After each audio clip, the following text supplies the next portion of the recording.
My name is Tom Best. I've been a full-time inshore fish harvester since my early teens. I was the founding and I am the current president of the Petty Harbour Fishermen's Cooperative, which is a fishermen's cooperative that's with membership restricted to fish harvesters only. Well, Petty Harbour is one of the earliest established fishing communities in Newfoundland, and not only that, in all of North America.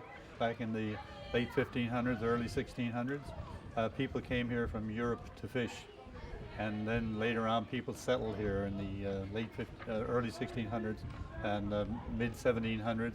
And the fishery was the mainstay of this and several other fishing communities in the province, and really the mainstay of the whole of the Newfoundland economy, right up until the declaration of the cod moratorium in 1992. We're the only community in Canada, probably in North America, that has laws because the fishermen in the community decided were appropriate, that only allows the kinds of fishing technology to be used in a specific area of water adjacent to this community that the fishermen here agree is responsible and sustainable. So the technologies that we use and we're very effective at using and created very viable fisheries and viable communities were traditional methods. Traditional inshore fisheries in Newfoundland and Labrador could have went down for the next million years with little or no impact on the resource. Heavy offshore, heavy technology, mobile fishing draggers and technology in a period of 50 or 60 years brought the resource to its knees and the fishing industry to its knees. Before the moratorium, we were mainly talking about competitive fisheries. So quotas were allocated in an area, but basically a general quota for in the offshore different zones, and in the inshore one general quota, and fishermen went at it and competed. And whoever could land the most and get the more sales, that's the way it went. People eventually woke up to the fact that competitive fisheries were probably something that was responsible for destroying the resources. And then we switched to what we refer to here as individual quotas by area.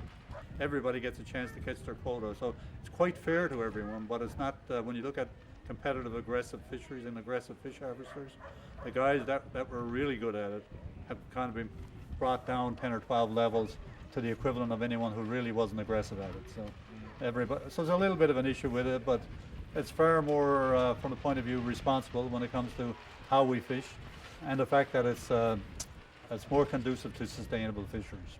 Well, the cooperative was formed because of the fact that in this community, fish harvesters believed that the cod fishery was the main species fishery, and the plants here were geared up to purchase cod. And the processors that we were dealing, or the merchants we used to refer to them as, people that had establishments set up in the community, would not buy the cod from cod fishermen because it was far more lucrative for them to process and sell capelin and squid and other species in the international marketplace. And they put fishermen here on a day-to-day quota, and we never knew from one day to another how much or if any cod we could sell when we got to the wharves. It eventually became clear that our only option was to get involved in the business of marketing product ourselves. So we started from the ground up, a group of volunteers. We've been volunteering running this operation now for 30 years, and we've been very successful in doing that, even through a very difficult time during the moratorium. We have the technology to destroy every last living species in the ocean. And therefore regulations and international rules and regulations, international partnerships, when we talk about management regimes, have to be in place and have to be effective and have to be efficient. You can't have single countries having vetoes on, if they go out and they break the rules like Spain does and like France does and like Portugal does under the North Atlantic Fisheries Organization. They can be penalized as much as they want to. They go back to their home state. Home state has a veto on the penalties, and they implement their own penalties. They're the ones that send them over here. They're not going to put penalties in place that's going to impact how they do business in international water. So we have to change that.